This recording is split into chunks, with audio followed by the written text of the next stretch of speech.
নমস্কার বন্ধুরা, RS kitchen ডাব্লিউবিতে আপনাদের সবাইকে স্বাগত। আজকে আপনাদের সঙ্গে শেয়ার করব দোকানের মতো গাঢ় লাল লাল টেস্টি টমেটো সস। বাজার থেকে যে সমস্ত টমেটো সসগুলো কিনে আনা হয় সেই সমস্ত টমেটো সসগুলোর মধ্যে কতটা টমেটো থাকে সেই নিয়ে আমাদের সন্দেহ রয়েই যায়। আজকে আমি শুধু টমেটো দিয়ে আপনাদের টমেটো সস বানিয়ে দেখাবো। কোনো কালার, কোনো প্রিজারভেটিভ ছাড়াই সঠিক পদ্ধতিতে দোকানের মতো এইরকম গাঢ় লাল লাল টেস্টি টমেটো সস আপনাদের সঙ্গে শেয়ার করব। আপনারা বাড়িতে এইরকম টমেটো সস বানিয়ে বোতলে ভরে অনেক দিন পর্যন্ত রেখে খেতে পারবেন। মাত্র 30 টাকা খরচ করে 30 মিনিটে বানিয়ে ফেলুন একদম দোকানের মতো টমেটো সস। এই টমেটো সস আপনাদের খুব সহজভাবে বানিয়ে দেখাবো, তার জন্য ভিডিওটি শুরু থেকে শেষ পর্যন্ত দেখার অনুরোধ রইল। চলুন তাহলে রেসিপিটি শুরু করা যাক।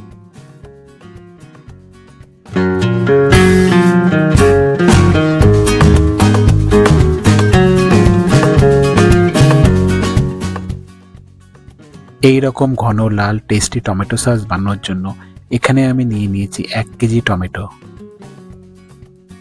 টমেটো সস বানানোর জন্য আপনারা যখন বাজার থেকে টমেটো কিনে আনবেন তখন এই রকম লাল লাল পাকা আর একটু শক্ত দেখে কিনবেন। বেশি পাকা আর বেশি নরম টমেটো কিনবেন না, কারণ টমেটোর রস যত বেশি টক হবে টমেটোর সস তত বেশি খেতে ভালো লাগবে আর অনেক দিন পর্যন্ত রেখে খেতে পারবেন, খুব তাড়াতাড়ি নষ্ট হবে না। এখানে সবগুলো টমেটো ভালো করে ধুয়ে কেটে নিয়েছি। এবারে একটা ননস্টিকের কড়াই নিয়ে তাতে দিয়ে দেব কেটে রাখা টমেটোগুলো। দিয়ে দেব 2টো মিডিয়াম সাইজের কেটে রাখা পেঁয়াজ, 20টার মতো রসুনের কোয়া, হাফ চামচ গ্রেট করা আদা। চাইলে আপনারা পেঁয়াজ রসুন নাও দিতে পারেন। প্রথম অবস্থায় কড়াইয়ের তলাতে যদি না লেগে যায় তার জন্য হাফ কাপ জল ব্যবহার করব। টমেটো সসের মধ্যে খুব সুন্দর ফ্লেভার আনার জন্য দিয়ে দেব কিছু গোটা মশলা। গোটা গরম মশলার মধ্যে এখানে নিয়ে নিয়েছি 1 টুকরো দারচিনি, 6টি লবঙ্গ, 10টার মতন গোটা গোলমরিচ আর 1টি এলাচ। গ্যাস অন করে কড়াই বসিয়ে দিয়েছি। এই সময় গ্যাসের হিট মিডিয়াম রেখে টমেটোগুলোকে ভালো করে সেদ্ধ করে নেব। এখানে আমি এখন কোনো লবণ ব্যবহার করব না, আপনারা চাইলে লবণ ব্যবহার করতে পারেন। লবণ দেওয়ার কারণে টমেটোগুলো খুব তাড়াতাড়ি সেদ্ধ হয়ে যাবে। আপনারা দেখতেই পাচ্ছেন টমেটোগুলো গলে যাচ্ছে আর টমেটো থেকে জল ছাড়তে শুরু করেছে। এই জলেই টমেটোগুলো সেদ্ধ করতে হবে। প্রথম অবস্থায় হাফ কাপ জল ব্যবহার করেছিলাম। বেশি পরিমাণে জল দিয়ে সেদ্ধ করলে সস বানাতে আপনাদের সময়টাও বেশি লাগবে আর গ্যাস খরচও বেড়ে যাবে। টমেটোগুলো ভালো মতো সেদ্ধ হয়েছে আর অনেকটা পরিমাণে জল বেরিয়েছে। এবারে গ্যাস বন্ধ করে নামিয়ে ঠান্ডা করে নেব। এখানে ফ্লেভারের জন্য যে গোটা মশলা ব্যবহার করা হয়েছিল সেগুলো একটা একটা করে বেছে তুলে নেব। আপনারা চাইলে মশলাগুলো একটা সুতির কাপড়ের মধ্যে বেঁধেও দিতে পারেন। এখানে সবগুলো গোটা মশলা তুলে নিয়েছি। একটা ব্লেন্ডার জারে সেদ্ধ করা টমেটোগুলো নিয়ে খুব ভালো করে পেস্ট করে নেব।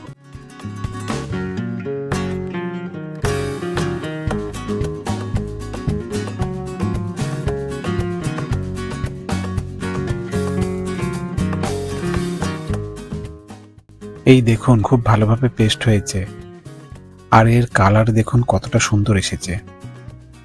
ঘন করে রান্না করলে এর কালারটা একদম দোকানের মতো হবে। এবারে একটা পাত্রে এইরকম একটা ছাঁকনির সাহায্যে টমেটো পেস্টগুলো ছেঁকে নিতে হবে। পাত্রের উপর একটা ছাঁকনি বসিয়ে টমেটো সসগুলো ঢেলে দিয়ে এইরকম একটা বড় চামচের সাহায্যে ঘুরিয়ে ঘুরিয়ে ছেঁকে নেব। এইভাবে ছেঁকে টমেটো সস তৈরি করলে টমেটো সস একদম দোকানের মতো হবে আর কালার ঠিকঠাক মতো আসবে। খুব সুন্দরভাবে টমেটোর পেস্টগুলো পাত্রে পড়ে যাচ্ছে আর টমেটোর বীজগুলো ছাঁকনির মধ্যে পড়ে রয়েছে। এই বীজগুলো ব্যবহার করব না, এগুলো ফেলে দেব। ছেঁকে রাখা টমেটো পেস্টগুলোর মধ্যে অনেকটা পরিমাণে জল রয়েছে। রান্না করে এই জলগুলো পুরোপুরি শুকাতে হবে। একটা ননস্টিকের কড়াই নিয়ে ছেঁকে রাখা টমেটো পেস্টগুলো ঢেলে দেব। টমেটো সস বানাতে আপনারা লোহা বা পেতলের পাত্র ব্যবহার করবেন না। লোহা বা পেতলের পাত্রে টমেটো সস বানালে টমেটো সসের টেস্ট নষ্ট হয়ে যাবে। এবারে এর মধ্যে দিয়ে দেব স্বাদ মতো লবণ। টমেটো সস আরও বেশি টেস্টি করার জন্য দিয়ে দেব হাফ চামচ বিট লবণ আর দিয়ে দেব 1 কাপ ভিনিগার। ভিনিগার প্রিজারভেটিভের কাজ করে। ভিনিগার দেওয়ার ফলে টমেটো সস অনেকদিন পর্যন্ত ভালো থাকবে আর টমেটো সসের টেস্ট একদম দোকানের মতো হবে। টমেটো সসে আপনারা পেঁয়াজ রসুন ব্যবহার নাও করতে পারেন, কিন্তু আপনাদের ভিনিগার ব্যবহার করতেই হবে। ভিনিগার দেওয়ার ফলে টমেটো সসের টেস্ট একদম দোকানের মতো হবে। এবারে কড়াইটি গ্যাসে বসিয়ে গ্যাসের হিট মিডিয়াম রেখে অনবরত নাড়তে হবে। অনবরত না নাড়লে কড়াইয়ের নিচে লেগে যেতে পারে। এবারে এর মধ্যে দিয়ে দেব চিনি। 1 কিলো টমেটোর জন্য এখানে 200 গ্রাম চিনি ব্যবহার করেছি। মিষ্টি আপনারা আপনাদের স্বাদ অনুযায়ী দিতে পারেন। চিনি দেওয়ার কারণে একটু পাতলা হয়ে গিয়েছে। টমেটো সসের সুন্দর কালারের জন্য এখানে দিয়ে দেব 1 চামচ কাশ্মীরি লঙ্কার গুঁড়ো। কাশ্মীরি লঙ্কার গুঁড়ো দিলে ঝাল একদম হবে না, টমেটো সসের কালার খুব সুন্দর হবে, একদম দোকানের মতো। খুব ভালো মতো নেড়েচেড়ে রান্না করে নেব 10 মিনিটের মতো। এখন টমেটো সস বানানোর উপযুক্ত সময়। বাজারে টমেটোর দাম অনেকটাই কম। 1 কেজি টমেটো মাত্র 10 টাকায় কিনে এনেছি।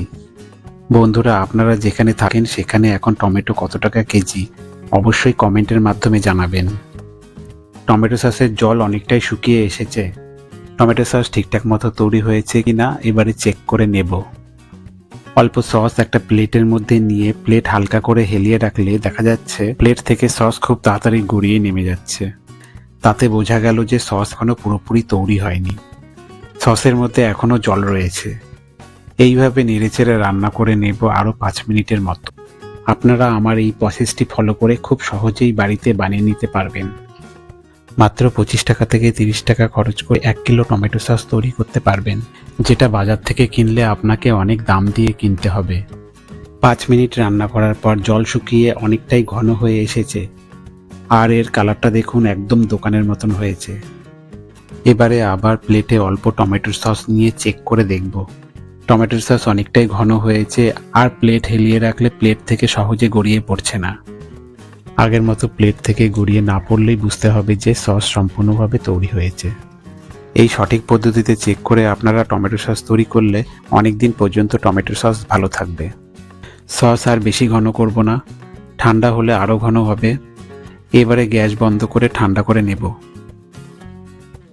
এই দেখুন বন্ধুরা, কত কম খরচে আর কত কম সময়ে তৈরি করে নিলাম ঘন লাল লাল দারুণ টেস্টি দোকানের মতো টমেটো সস। এই টমেটো সসের কালার আর ঘনত্বটা দেখে আপনারা বুঝতে পারছেন যে এটা কতটা টেস্টি হয়েছে। আপনারা এইরকম বোতল ভালো করে পরিষ্কার করে ধুয়ে রোদে শুকিয়ে নিয়ে টমেটো সস ভরে ফ্রিজে রেখে 2 থেকে 3 মাস পর্যন্ত রেখে খেতে পারবেন। বড় বড় কোম্পানিগুলো সসের মধ্যে প্রিজারভেটিভ হিসাবে সোডিয়াম বেনজোয়েট ব্যবহার করে থাকে। সোডিয়াম বেনজোয়েট দেওয়ার কারণে সস অনেকদিন পর্যন্ত ভালো থাকে। সোডিয়াম বেনজোয়েট স্বাস্থ্যের পক্ষে ক্ষতিকারক। এই টমেটো সসের রেসিপি সম্পূর্ণ হাইজেনিক মেনটেন করে আপনাদের কাছে শেয়ার করেছি। আপনারাও অল্প খরচে অল্প সময়ে এই রকম টেস্টি টমেটো সস বাড়িতে বানিয়ে ফেলুন। বন্ধুরা, ভিডিওটি যদি ভালো লাগে একটি লাইক দিয়ে কমেন্টের মাধ্যমে জানাবেন। আর এই রকম বিভিন্ন মজার রেসিপি দেখার জন্য চ্যানেলটি সাবস্ক্রাইব করার অনুরোধ রইল। তাহলে দেখা হচ্ছে আবার পরবর্তী ভিডিওতে নতুন কোনো রেসিপির সাথে।